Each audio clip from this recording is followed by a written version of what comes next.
Assalamualaikum. Aku punya sebuah kenangan di rumah masa kecilku. Aku menyebutnya Rumah Telaga Biru.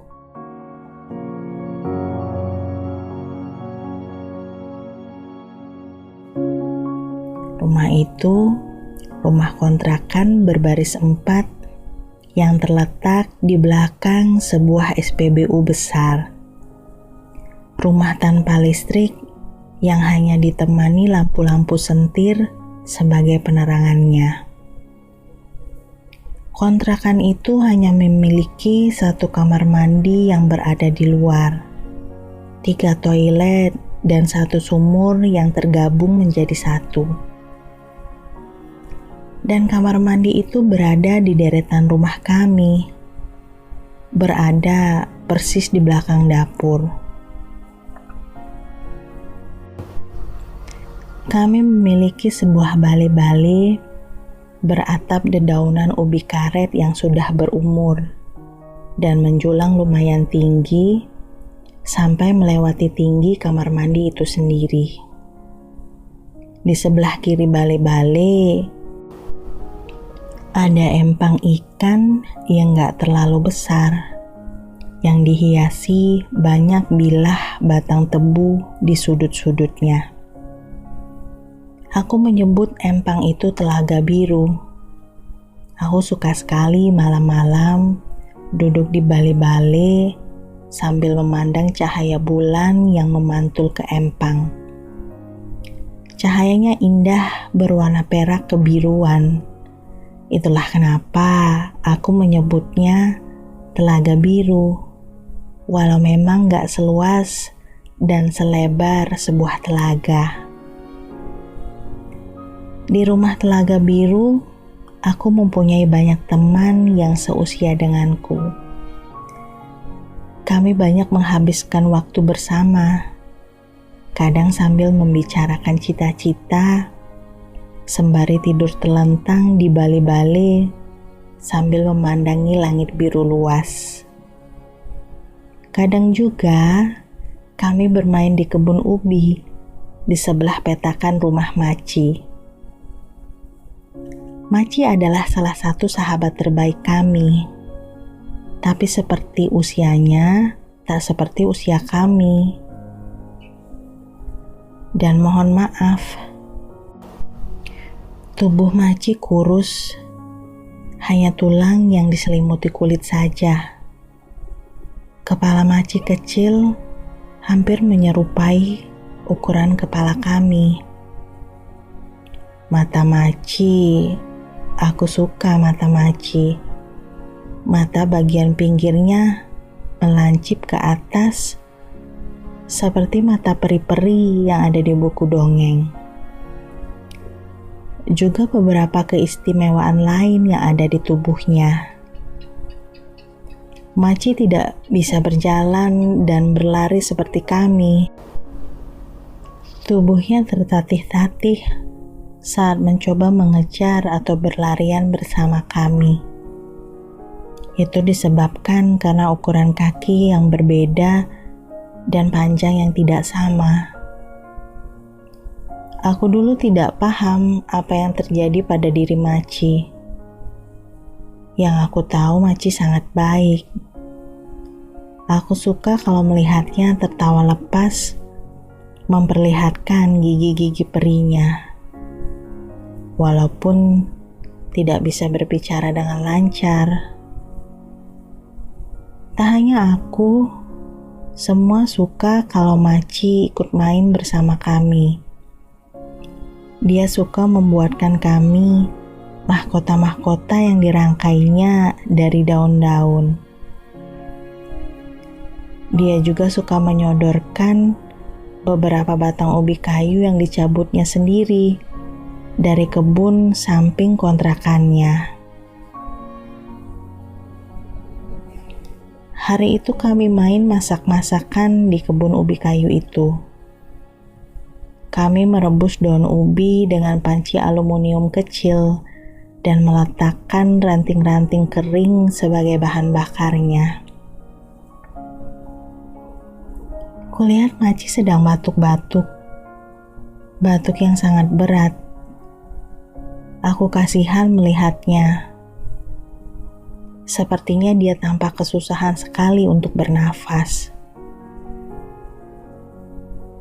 Aku nggak tahu apakah mamanya Boris sudah mengajak Maci ke puskesmas atau belum. Mamanya Boris itu adalah tetehnya Maci. Kami sering mendengar Maci dimarahi oleh Mama Boris. Kadang suaranya terdengar sampai ke dapur kami. Maci nggak pernah melawan. Kadang suara tangisannya saja yang menjadi jawaban atas hardikan-hardikan Mama Boris. Hingga suatu hari, ibu mengabarkan kepadaku, Mbak, Maci meninggal.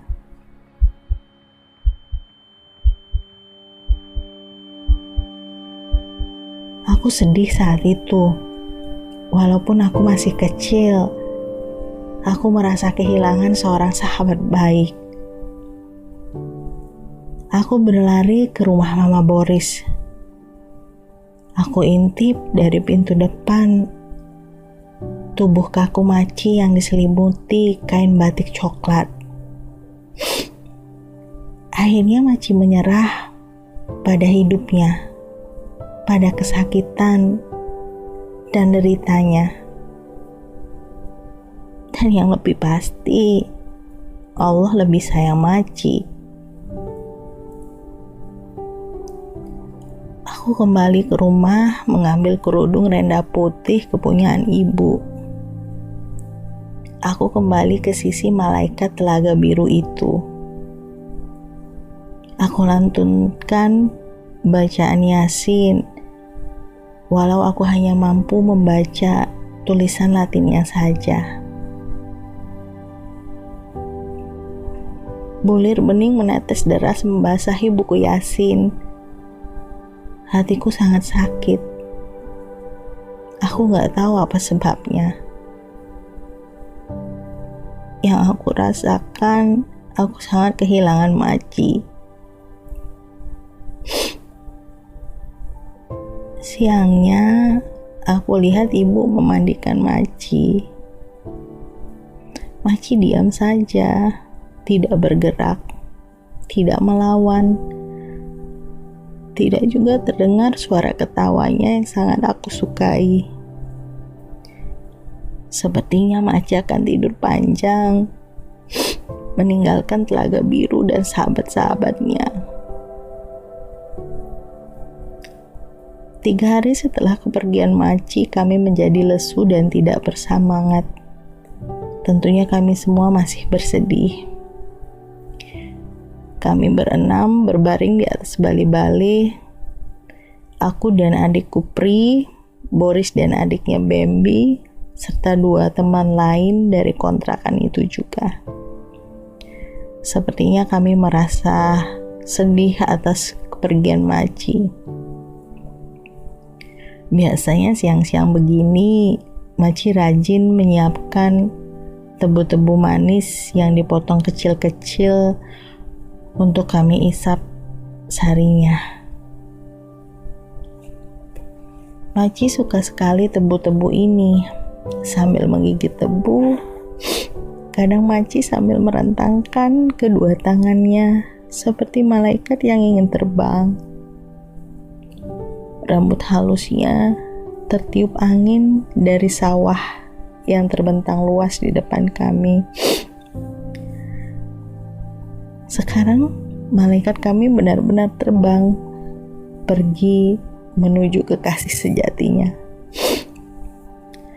Malam itu, entah jam berapa, aku membangunkan ibu. Bu, Mbak sakit perut, tolong anterin ke kamar mandi. Ibu bangun dan mengambil lampu sentir. Kami berjalan beriringan menuju dapur dan ibu membuka pintu belakang. Kamar mandi gelap sekali. Pemandangan di luar juga gelap saja. hanya terdengar daun-daun dan ranting yang bergerak karena tiupan angin. Ibu meletakkan lampu di paku di dekat sumur, dan ibu mulai menimba air. Aku masih menunggu ibu mengisi ember ketika aku lihat Maci berada di salah satu bagian atas toilet. Kamar mandi dan toilet itu gak ada atapnya, jadi ngeblong gitu aja. Sebagian hanya tertutup daun-daun dan ranting ubi karet yang merambah kemana-mana. Maci, ngapain di situ? Aku heran kenapa Maci bisa berdiri di tembok kamar mandi itu. Dia kelihatan gagah dan sehat, tidak seperti Maci yang aku kenal. Maci, ayo turun, nanti kamu jatuh loh, kataku mencoba memperingatkan. Tapi Maci hanya tersenyum dan matanya membelalak bersemangat. Bu, ada Maci, kataku memberitahu kepada ibu. Itu Bu, di sana, kataku sembari menunjuk tembok toilet paling ujung. Gak ada Maci, Mbak, kan Maci udah bobo, kata ibu sembari mengusap rambut keritingku. Keesokan siangnya, aku ceritakan kepada sahabat-sahabatku kalau aku bertemu Maci yang sedang berdiri gagah di atas tembok kamar mandi semalam. Tapi mereka tidak ada yang percaya. Aku jadi sedih. Padahal aku hanya ingin memberitahu kalau Maci sekarang sudah sehat dan baik-baik saja. Berselang beberapa hari kemudian, aku lupa tepatnya hari keberapa setelah kepergian Maci. Petang itu Abah belum pulang kerja. Pri dan ibu lagi di kamar mandi. Aku di dalam rumah sedang mengayun Abu, adikku yang bungsu yang masih berusia bulanan. Ibu belum sempat menghidupkan lampu sentir yang besar. Jadi di ruang tengah itu, aku dan Abu hanya ditemani lampu sentir yang paling kecil. Sembari mengayun, aku sesekali meninggalkan Abu yang berayun-ayun di dalam sarung kotak-kotak biru kepunyaan Abah.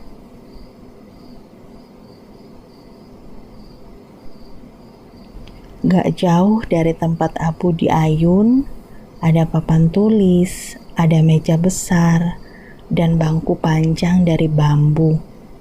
Itu adalah perabot sederhana yang ada di ruang tamu kami.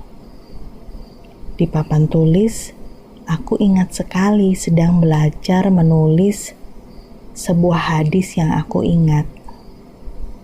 Al-jannatu tahta aqdamil ummahat, dan menulis artinya, surga itu berada di bawah telapak kaki ibu. Aku sambil tersenyum telah menyelesaikan tulisan itu, walaupun ketika usia 6 tahun, tulisan-tulisan aku tidak begitu rapih. Pasti ibu senang dan akan memujiku, batinku dalam hati. Lagi senyum-senyum begitu, aku dengar suara Abu menangis. Menangis yang sangat keras. Aku kaget dan menuju ke tempat Abu diayun. Aku lebih kaget lagi ketika melihat Abu sudah tidak berada di ayunan lagi, tapi berada di bawah ayunan. Aku lihat Maci ada di samping, di dekat ayunan itu. Apa Abu terjatuh dari ayunan? atau terjatuh sendiri, atau bagaimana aku nggak tahu. Maci ngapain di sini? Tanyaku kepadanya. Maci gangguin Abu ya? Kok Abu bisa jatuh dari ayunan? Aku lihat Maci hanya menunduk. Dan aku terpaku memandang Maci. Maci yang berbeda kali ini. Aku melihatnya dari dekat. Maci yang sehat. Maci yang tak lagi bungkuk. Maci yang tak mempunyai mata peri. Tapi memiliki mata bulat besar yang membelalak. Darahku berdesir. Aku merinding. Tidak tahu apa sebabnya. Abu semakin menangis. Menangis yang menjadi-jadi. Aku bingung dan tak lama ibu masuk dari pintu belakang. Ya Allah, kok Abu bisa jatuh, Mbak? Mbak kan belum bisa gendong. Abunya jangan diangkat-angkat dulu. Kasihan nanti keseleo pinggangnya. Kata ibu menasehatiku. Tapi bukan Mbak, Bu. Maci yang turunin dari ayunan. Aku mencoba memberi penjelasan kepada ibu. Tapi ibu sepertinya nggak percaya. Sudah maghrib. Ambil wudhu dan sholat, kata ibu kepada aku dan Pri. Dan kulihat Maci gak ada lagi di ruang tengah itu.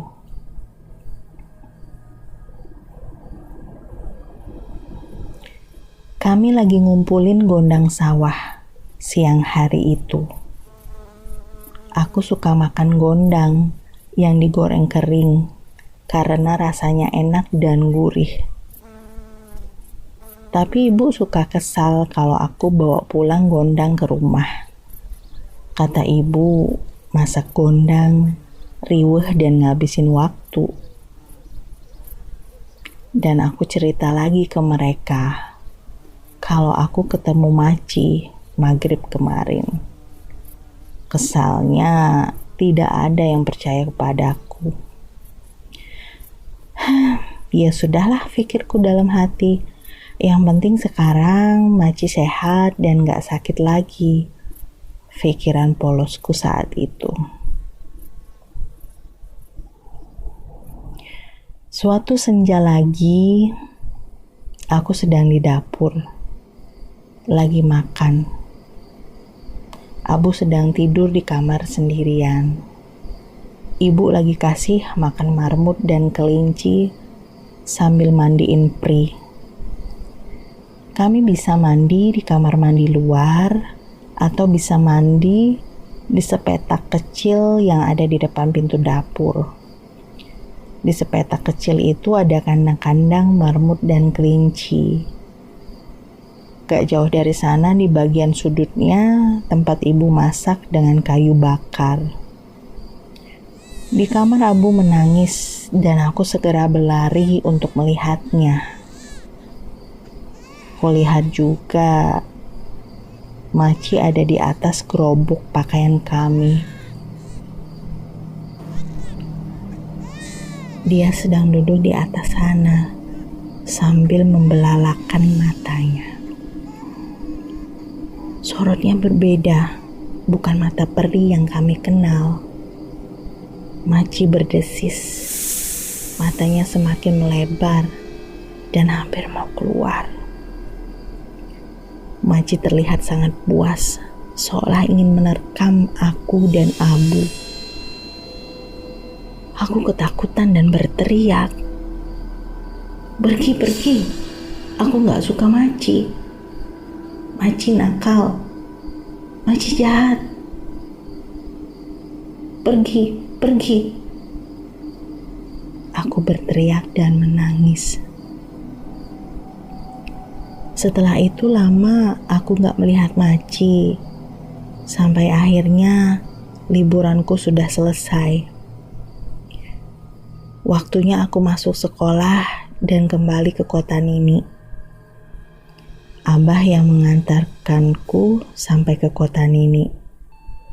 Malam itu kami naik kereta malam.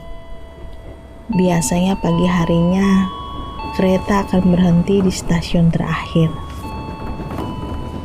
Bangku penumpang di gerbong tempat aku dan Abah duduk masih banyak yang kosong.